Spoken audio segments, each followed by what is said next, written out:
বাবু মোল্লা এবং সাথে স্মারক তুলে দিচ্ছেন দেবদাস স্পোর্টিং ক্লাবের অল মেম্বার্স। প্লিজ কাম, সকলকে মঞ্চে আমন্ত্রণ জানাবো।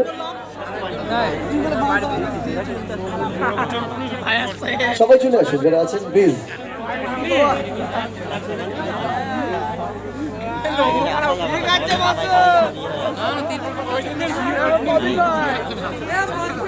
এবার একটা কথা বলি, এই যে অনুষ্ঠান চলছে 24তম বর্ষে পদার্পণ করলো আপনাদের ভালোবাসা, আপনাদের আশীর্বাদ মাথায় নিয়ে ওয়ান ম্যান আর্মি, আমরা কথাটা প্রত্যেকটা মুহূর্তে ব্যবহার করে থাকি। ওয়ান ম্যান আর্মি কি একজন মানুষ প্রত্যেকটা মুহূর্তে এই হাতিপোতার মানুষ যাতে ভালো থাকে, যাতে ভালো অনুষ্ঠান দেখতে পায় বা ভালো জিনিসটা সব জায়গা থেকে নিয়ে এসে এখানে তুলে ধরেন। হতে পারে সেটা টলিউডের ক্ষেত্রে, হতে পারে সেটা বলিউডের ক্ষেত্রে। অনেক সিঙ্গার বলুন, অনেক অভিনেতা অভিনেত্রী বলুন এই মঞ্চে এসে অনুষ্ঠান করেছে। দেখতে দেখতে 24তম বর্ষে পদার্পণ করলো। বলা যেতে পারে হাতিপোতা দেবদাস স্মৃতি মেলা একটা পরিবার। এই পরিবারের যিনি গৃহকর্তা, এই কমিটির যিনি আমাদের সবার প্রিয় দাদা, অর্থাৎ যার আমন্ত্রণে আমরা প্রত্যেকটি মানুষ আমন্ত্রিত হয়েছি, যার নিমন্ত্রণে আমরা প্রত্যেকটি মানুষ নিমন্ত্রিত হয়েছি।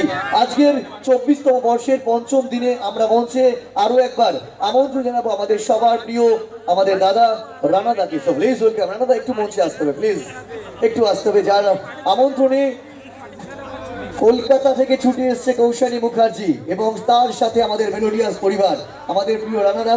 থ্যাংক ইউ সো মাচ রানাদার জন্য একবার জোরে হাতের তালি হোক সবাই। এবং দেবদাস স্পোর্টিং ক্লাবের পক্ষ থেকে আমি রিকোয়েস্ট করবো পুষ্পস্তবক দিয়ে সম্মান জানানোর জন্য। এটা আপনাকে দেওয়া হচ্ছে কমিটির পক্ষ থেকে। আপনি এত মানুষজন নিয়ে আমাদের সকলকে আমন্ত্রণ জানিয়ে এত বড় অনুষ্ঠান এখানে করছেন, এটা সত্যি একটা অভূতপূর্ব ব্যাপার। একবার জোরে হাতে তালি হোক আমাদের রানাদার জন্য। সবাই মিলে একসাথে একবার তালি দিতে হবে প্লিজ, সবাই মিলে। ধন্যবাদ। এবং সাথে স্মারক তুলে দিচ্ছেন আমাদের Devdas sporting club, Hatipota Devdas sporting club.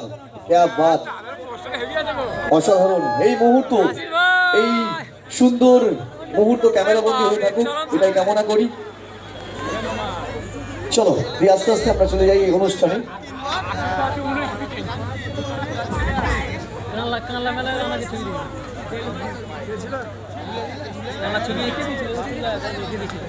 একদমই খুব ভালো লাগছে, যেহেতু কৌশলী মঞ্চে আছে কৌশলী মুখার্জি আমাদের প্রিয় দিদি। আমার গানে ফিরে যায় নাকি হবে? একটু হিরোদের আওয়াজটা কোথায়, হিরোদের চিৎকারটা কোথায়?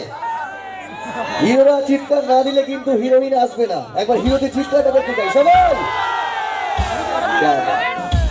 আমি বুঝতেই পারছি না যে কেন এত ঠান্ডা এখানে সবার লাগছে, বা কেন চুবু হয়ে বসে আছে সবাই। এইভাবে থাকলে হবে না, একটু এনার্জি দেখাতে হবে। বৌদিকে তো মনে হচ্ছে যেন, মানে আমার মনে হচ্ছে দার্জিলিং থেকে বসিয়ে দিয়ে ভয়ে আমার বুকটা কাঁপছে যে আমি কেন এলাম, ভুল করে ফেলেছি মনে হচ্ছে এসে। কি খুশি না তুমি আমি এসেছি? একটু আসো, এরকম ভাবে তাকালে তো মনে হচ্ছে পড়াশোনা করিনি, ফেল করেছি স্কুলে। না না, দুদিকেই করতে হবে। দাঁড়াও, ছেলেদের জিজ্ঞাসা তো করছি, ছেলেদের তো অনেক দাবি। আচ্ছা, এখানে সিঙ্গেল কারা কারা হাত তোলো। ওরে বাপরে, ওদিকে হাত তুলবেন না, আপনাকে দেখে মনে হচ্ছে বিবাহিত। এরকম করবেন না, আপনাকে দেখেই মনে হচ্ছে যে আপনি ম্যারিড। এই সবটা পুরোটা সিঙ্গেল? সিঙ্গেল না, তোর কটা আছে? কটা গার্লফ্রেন্ড? দুটো গার্লফ্রেন্ড? লোকে একটা মেনটেন করতে পারছে না, ও দুটো নিয়ে চলছে। তো নৌকা ডুববে যখন তখন, ঠিক না কিন্তু এটা। আচ্ছা, দুটো গার্লফ্রেন্ড কোনটা বেশি সুন্দরী? তুই জানলি কি করে? তার মানে একটা তোর, একটা ওর গার্লফ্রেন্ড। কি শুরু করেছে না, ভাবো এইটুকু সাইজ, বলছে দুটো গার্লফ্রেন্ড। আমি একটা করবো কিনা ভাবছি, এরা দুটো নিয়ে ঘুরছে সবাই। না না না না না, কোথায় লেখা আছে? কোথায় লেখা আছে? কোথাও লেখা নেই তো যে আমি কারোর সাথে আছি। আমি যতক্ষণ না বিয়ে করছি, আমি জানি অনেকে আছে যারা অ্যাকচুয়ালি আমাকে খুব ভালোবাসে, মন থেকে ভালোবাসে, খালি বলার জন্য নয়, তো তাদের মন আমি ভাঙতে চাই না। সারাদিন ওয়েট করেছি তোমার জন্য। সারা দিন ওয়েট করেছো আমার জন্য, ওই কাদাটায়